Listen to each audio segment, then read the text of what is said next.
glad I did some cleaning up outside. I think I got most everything up before it started to snow. Today I have to go down and get some water from the lake. I was hoping it wouldn't be quite so rough so that the water would be cleaner, but I think it's going to be okay. I'm going to have to do it anyway, so I can't avoid it.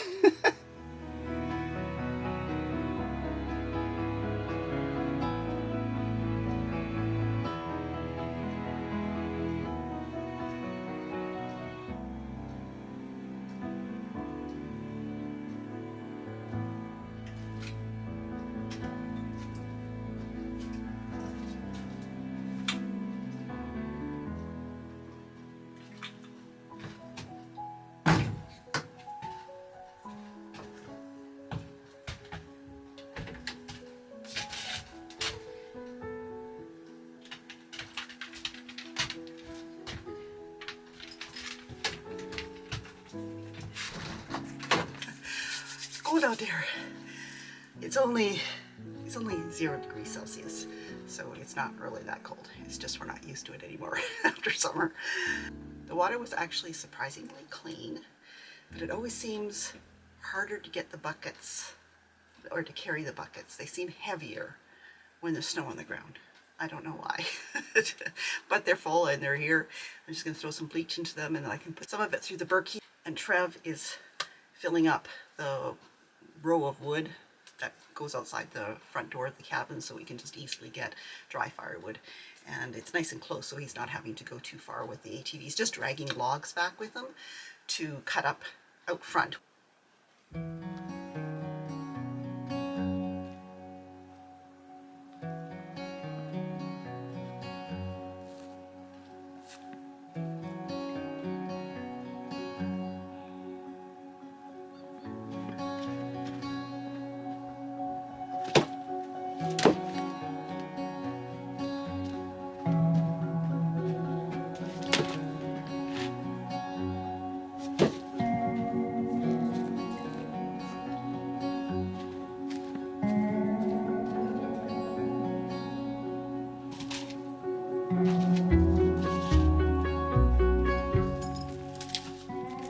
This morning we had probably 2 to 3 centimeters of snow on the ground.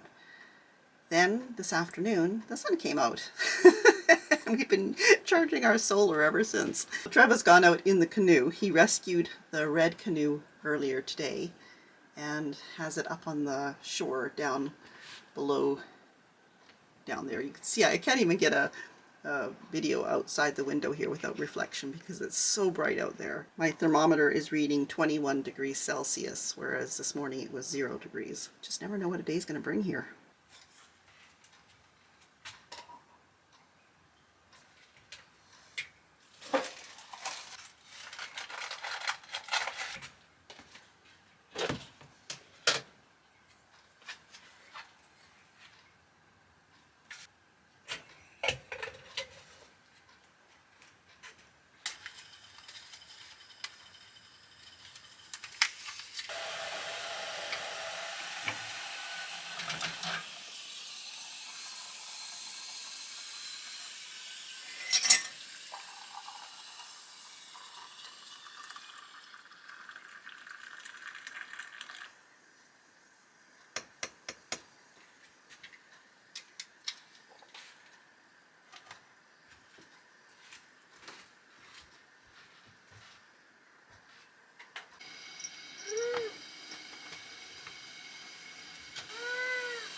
So I cleaned up all of this stuff from an old burn pile. So it's got lots of cans and stuff in it from over here. And I've kind of scattered forest floor debris over that. That's what I do when we have burned something somewhere.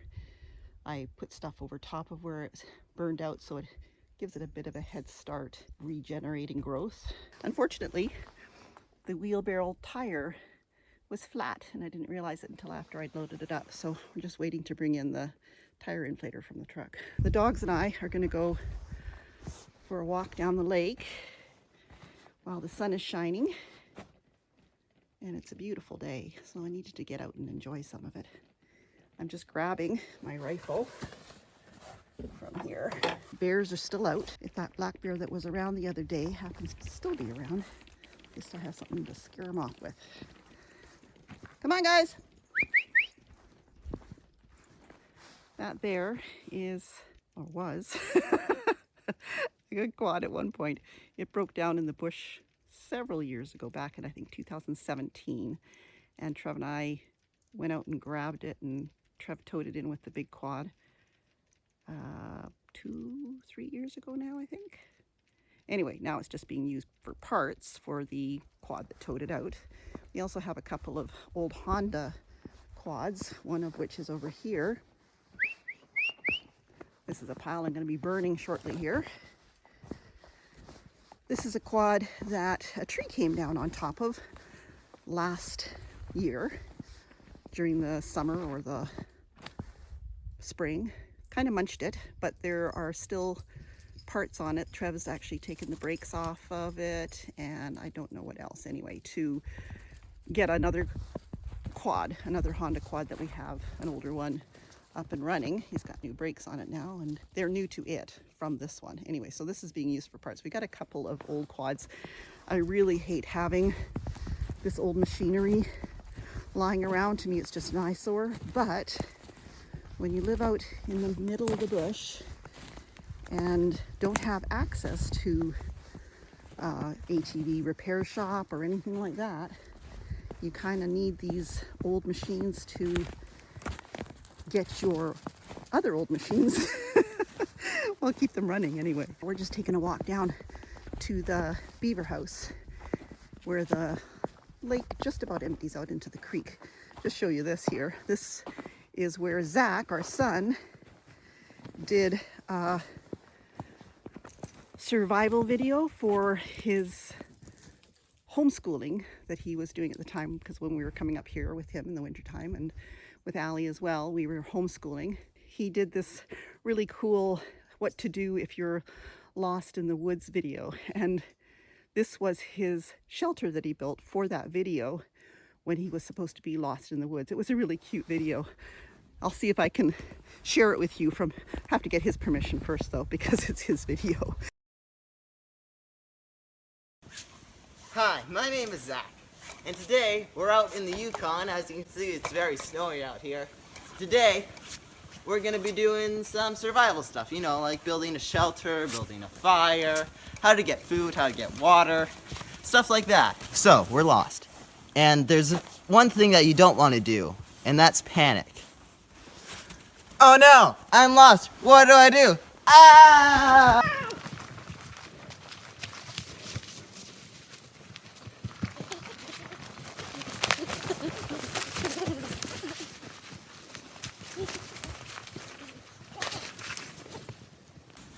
Now that's what you're not supposed to do.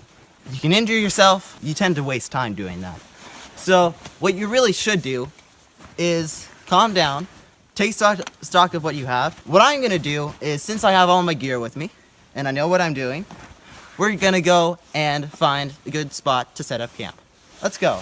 So over here looks like a pretty good spot, so let's go walk over here. See, this tree is excellent, helpful shelter. As you can see, there's actually less snow under it than anywhere else. So that's always a good sign. Thing is it's not very level here. What we can do is set up our shelter here and set up our fire over here. In this climate where it's very cold and kind of, you know, cold, you want to get your fire going first. So obviously you want dry limbs. So we're going to go over to this tree, and we're just going to chop some of these limbs off. They're dead, so it won't hurt the tree. Oh, there goes my hat. Alright.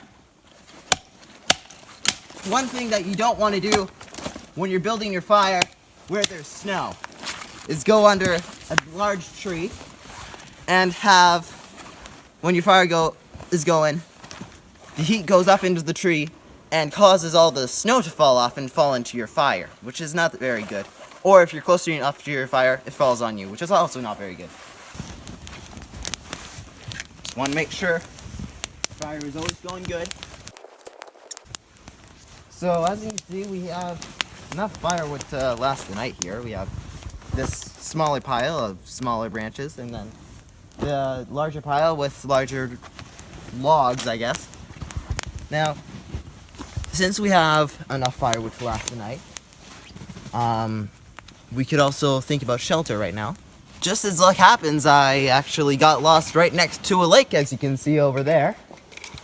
And that'll be a great way for us to get water. We don't actually have to go through the ice. We just have to get some of the ice and put it in our little can that was once filled with peaches. So as you can see, we're out on the lake. Not very far out, just far enough that the water will be cleaner here.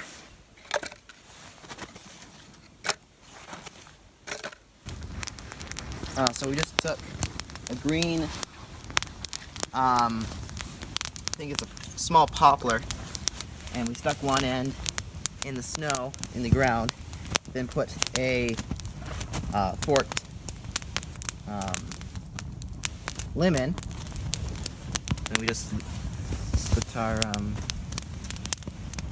can of ice over the fire and wait for it to boil. So as you can see, the fire is out, which is not bad. We let it go out, or I let it go out, because we're gonna be building a temporary shelter, and we'll have to put the fire in. I don't know, like move the fire. So how to do that, I don't know. But yeah, we're gonna put a pole across here, over to here, and build a shelter. So we have our main support beam. On this end, we have some wire wrapped around. And on the other end, we just have some sturdy string. It's quite secure. So the next step is then you want to gather enough logs to lean up against here.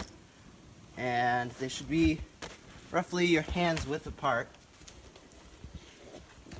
Okay. So now that we have all of our thingies in place, logs in place, here we go. Yeah, it's just enough so that I will be able to lie down in it. Might be wondering why it's so shallow here and why it's so steep, is because when you have the fire right there, you don't want the heat to go behind you. You want it to be pressed right up against you. Now we have gathered up all the spruce boughs we need. So we have the last bit of the shelter built. As you can see, we have all of the boughs on.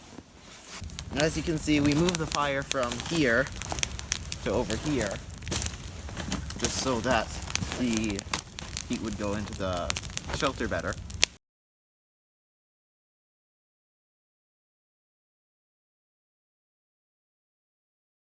This is the trail that goes along the side of the lake. You can see out there, there's the lake. It goes, well, it goes way, way far. It goes all the way out to the bridge, goes across the bridge and carries on. Yesterday's weather was just crazy. We woke up and looked like it might be a nice day, and then these great big black clouds came in and it started to snow. By mid-afternoon, after about 3 centimeters of snow on the ground, the sun came out and it was hot, like it went from 0 up to 20 degrees Celsius in the matter of half an hour. The snow all melted away and it was beautiful. I was able to get our solar powered batteries all charged up 100%, and it was awesome. And it was nice to have the sunshine out. And then, just as the sun went down behind the hills across the lake, another big black cloud moved in, and Trev was actually out on the canoe. He was exploring up the creek and had gone beyond the beaver dam. First it was just a little bit. The dogs and I were out doing some sort of yard work. Another tree here I gotta get over. Had the hail start coming down. It wasn't too bad though. Ooh, this one's hard because it's bushy. So it wasn't too bad. The dogs and I were stayed outside, and just a little bit of hail coming down. And then it got harder and harder and harder, and then all of a sudden it was hailing like crazy, and a wind came up. And Trev still hadn't come back from his little trip. We went inside, and by the time I looked out the window again, there was a centimeter of snow on the ground. Just like that. It was so fast. Sure enough, there was Trev coming back across the lake with the canoe. He had been up across the dam. He hauled the canoe up over that 4-foot high beaver dam, and he found there are 4 fresh beaver houses quite close together up the creek there, which isn't good. There's too many beaver in that area for the amount of food there is. They've even gotten to the point where they've collected some conifer trees, which they don't really eat those, but in an emergency maybe they do. I don't know. There's one big beaver here on the lake. The big beavers will keep the younger, smaller beavers out of their turf. They're very territorial. And I don't know why there's so many up the creek. It's a long, long creek. So they could have gone elsewhere. That's what's been going on the last couple days here. You always need to stay alert when you're out at this time of year. The bears are getting ready to go into hibernation and are trying to eat as much as they possibly can. You know they're around anyway, but we don't see a lot of them at the cabin. It's pretty rare. I think the last time we had a bear at the cabin when we were at the cabin was 2016 maybe. Just keeping my eyes peeled. I always worry about Freddie because he is older. He's still got lots of energy and stuff when he's out. He sleeps a lot when we're in the cabin and at home. When we're out and about, he's running around just like Una does, who just turned 2. The only problem is he can't hear. His eyesight, I think, is still not bad, but it's not great either. So I do worry about him when we're out on our walks.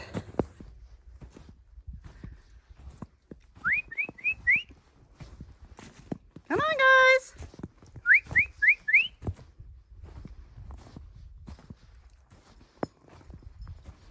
There's Una. Where's Fred? Huh? There he is.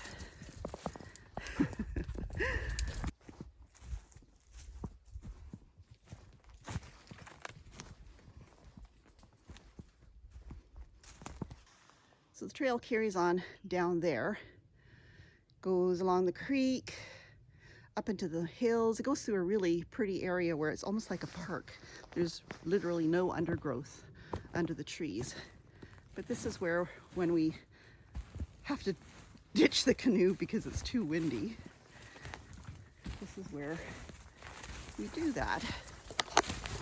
Not much of a trail, but it's a little bit of a trail.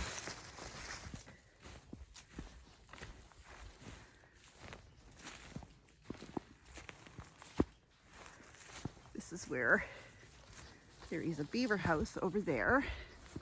You can see right there. That's quite a large beaver house, but it hasn't been used for the last few years. Down there, and I don't know if I zoom in if you can see it. Right there off the tip of my glove is the beaver house where the big beaver's living. When Trev was down here yesterday rescuing the red canoe, he said there was tons of swans down here. I was hoping they might still be here, but they took off when they saw him, so I guess they went on to the next lake. This is where the lake empties out just over in there and goes down the creek. But yeah, it's so pretty. Anyway, we'll head back and go make some lunch. Come on, guys. Una, come on. Good girl. Good girl. Zoom.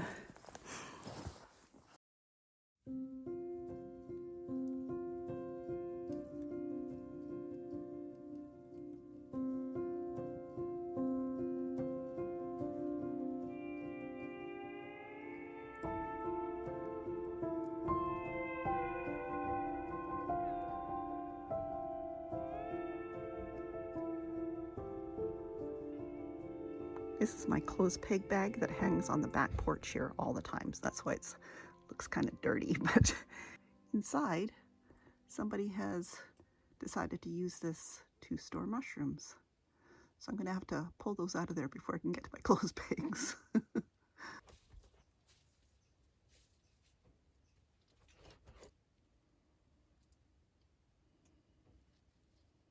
I'm in the process of rearranging the storage hallway, I guess, in the cabin where we keep our jugs of water, our canned goods, our home canned goods, extra food, stuff that doesn't need to be protected from the mice, things that mice can't get into, basically. You hope they don't chew through a bottle of syrup or mustard or something. I had all of these white buckets, which are now on the bunk in there. This is a bunk bed that we use for storing these big garbage cans that have things like flour and rice and anything that comes in a bag that a mouse could chew through, or a squirrel. They work really well. They're very much mouse and squirrel proof, but they're heavy when they're full of stuff. So I like to keep them where I can get to them easily. Those white buckets back there were up on this shelf here. I don't need to access them very often, so I want to put them at the back of the bunk. We brought in this white cabinet here, which I'm now doing the top of. It's got 3 doors on it and it has shelves in it. All of the canned goods go in here just because the shelves are sized in a way that make it ideal for cans. So that's the can cupboard. But up top here, I'm going to be reorganizing this to be a more useful space. What I'm doing at the moment is I collect these stick-on tiles from the Restore. So every time we go to the Restore, I'm always scoping out the flooring section to see if I can get any more of these stick-on tiles. What I use them for is not for flooring. I use them for shelving.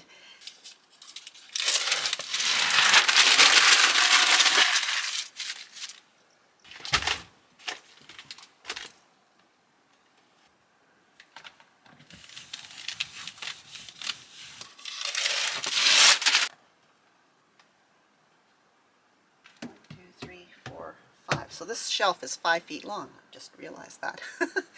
So it took 5 tiles to cover the top. Now I can decide what I'm going to put on here. What I've used this space for so far, I've got our paper plate. It's just my lazy way of not having to wash more dishes. And I've also moved all of my big jars that I had on the shelf behind me here. Right up here was where I had all of these extra jars that don't fit on the shelves in the kitchen. They're ones that I don't use that often, so they were up here, but they were kind of precarious up there. I was always worried about them getting pushed down by the cat or knocked down by a squirrel. They're now down here on this shelf, which will make them a lot easier for me to get hold of, and I don't think anybody's going to knock them off. I do have all this extra space up here, which I could get Trev to maybe put a little shelf up there for me. Not a whole full width one, but maybe just a half a one, so I can put some other jars or canned goods or something up there that I can see. If we can see it, we know we have it. If it ends up getting put into a tote and tucked under the bed or something, we end up forgetting we have it, and then we bring more the next year, and then we ended up with too much. I'm about to do something that I've been putting off since we got here, and that is to unroll this blanket right here. This is a fleece blanket that we roll up, and it gets attached up there to keep it out of the way for this time of year. Come the really cold weather this winter, when it's like minus 30 or 40 Celsius, we roll that down so that the heat from the wood stove in the kitchen stays in the kitchen. Something, and this is not the first time, something has used insulation, most likely from the roof of the cabin, from the ceiling, to stuff into this blanket and make a little nest. I'm not sure how much is in there. It feels like there's quite a bit right here, so I'm going to unroll it, and I put a black garbage bag on the ground below it so that when it unrolls, hopefully it's all going to fall on the black garbage bag and not make too big a mess. And I'm also putting on my COVID mask that I haven't had to wear for several years now, but we were here during the pandemic, which was really nice. It was didn't affect us at all really, because we were here and we don't see anybody anyway. So I'm going to do that and we'll see what's up there. I don't like breathing in the insulation or the mouse poo.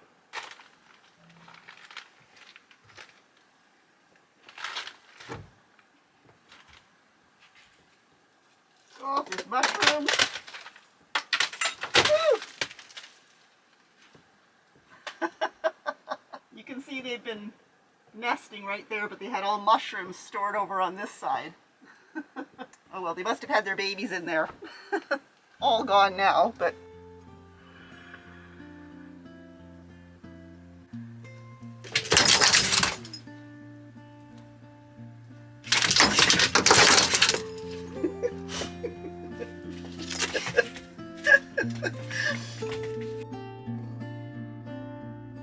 From our little cabin in the Yukon to wherever you are, take care.